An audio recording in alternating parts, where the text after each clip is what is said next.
মিডিয়াগুলোর উপরও হস্তক্ষেপ করেছে। এ জালেম স্কুলের শিক্ষকদেরকে দাবিয়ে রেখেছিল, পাড়া মহল্লায় তাদের মতের বিপরীতে গিয়ে সালিশের জন্য গেলে সালিশের মধ্যে কথা বললে কথা বলার আগে গালিগালাজ শুরু করে দিত। আছে না নেই? মারধর করার ঘটনা আছে না নেই? এরা আলেমদের গাঁট মুটকে দিবে। নাউজুবিল্লাহ বলবেন না? আরো জোরে বলেন না নাউজুবিল্লাহ। কথায় কথায় মানুষদেরকে রাজাকার, কথায় কথায় মানুষদেরকে জঙ্গি, কথায় কথায় মৌলবাদী বলতো, নির্যাতন করত, নিপীড়ন করত। বাংলার পরিবেশ যেরকম নোংরা পরিস্থিতি তৈরি হয়েছিল, তার থেকে নোংরা ছিল আরো জাহিলিয়া যুগে। ওই জাহিলিয়ার নোংরা আবর্জনার গন্ধ, দুর্গন্ধ, ওই কালচার বর্তমান নব্য জাহিলিয়ায় কিছু মানুষের চরিত্রের ভিতর আছে না নেই? সম্মানিত হাজিরিন, শুধু তাই নয়, মানুষ তার অধিকার নিয়ে রাস্তায় নামলে আহা পাখির মতো গুলি করে। ওই জাহিলিয়া যুগে হত্যার ঘটনা ছিল না, বর্তমান জাহিলিয়াতে আছে। ঠিক কিনা? কথা বলেন ঠিক কিনা? বর্তমান নব্য জাহিলিয়া যুগে হেলিকপ্টার থেকে মানুষদেরকে গুলি করা হয়েছে। তবে সেই জাহেলরা এত ভালো ছিল, জাহেল ছিল তবে ভালো ছিল। এরা মিথ্যা বলতো না, এরা অন্যায় করত, আবার গর্বের সহিত বলতো মানুষ মারছি, কি হয়েছে? এরা কি বলতো? মানুষ মারছি, কি হয়েছে? মিথ্যা বলতো না। তবে আফসোস, বর্তমান জাহেলরা এত নাটকবাজ। হেলিকপ্টার থেকে মানুষ হত্যার জন্য গুলি ছোটার পরও এরা বলে হেলিকপ্টার থেকে আগুন নিবানোর জন্য পানি মেরেছে। ঠিক কিনা? সে সময়ের জাহেলরা মানব হত্যা করার পরে তারা নাটক করত না, তারা বলতো হত্যা করেছি, আমার মর্যাদার ক্ষমতা দেখিয়েছি।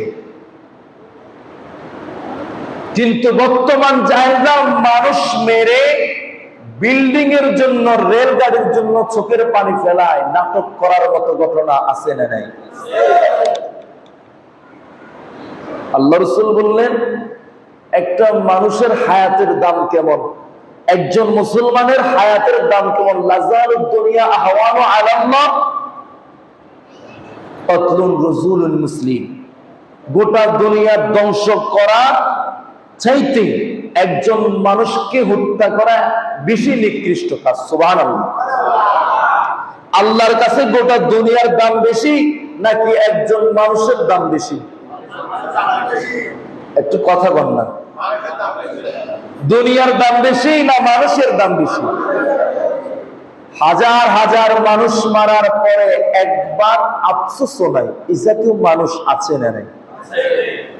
তারা তোফাজ্জেলকে মারলো, তাদের কান্নাকাটি শুরু হয়েছে।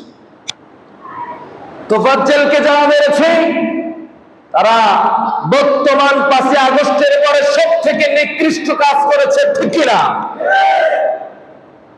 কারণ একটা পাগল মস্তিষ্কহীন ছেলেকে হত্যা করেছে। কিভাবে হত্যা করেছে? তাকে যে নির্মমভাবে হত্যা করেছে এর বিবরণ দেওয়ার জন্য মুখ থেকে ভাষাও আনা কষ্ট। কিন্তু বিশ্বজিৎকে যখন জামাত শিবির বলে হত্যা যখন করিয়েছিল, ছেড়ে দিয়ে রামটা দিয়ে কপিয়ে তোফাজ্জেলকে নিয়ে যারা মায়া কান্না দেখায়, বর্তমান জামানার এই সমস্ত মানবতা দরদী লোকগুলা সে সময় একবার আফসোস করেন। শুধু তাই নয়, আপনার পাক হত্যা করেছিল ভারতীয় আগ্রাসনের বিরুদ্ধে কথা বলার জন্য, তাদের আফসোস নাই। শাপলা চত্বরে হেফাজতে ইসলামের ইসলাম প্রিয় মুসলিম তাওহীদি জনতা গোটা বাংলাদেশের মুসলমানরা যখন ইসলামের প্রেমে উদ্বুদ্ধ হয়ে একত্রিত হয়েছিল, 2.5 ঘন্টায় 2 লক্ষ পাকা গুলি ছুটার পরে কত লাশ ফেলেছে এটার কোনো হিসাব নাই। কতজনের শরীর থেকে রক্ত ঝরেছে এটার কোনো হিসাব নাই। হেফাজতের লাশ দেখার পরে এই হত্যাকারীদের প্রতি ঘৃণা, এই হত্যাকারীদের প্রতি আফসোস নাই। এই জাতীয় লোকগুলাও বর্তমানে বিচ্ছিন্ন কিছু ঘটনার কারণে এদের মানবতা উতলে ওঠার ঘটনা আছে না নেই?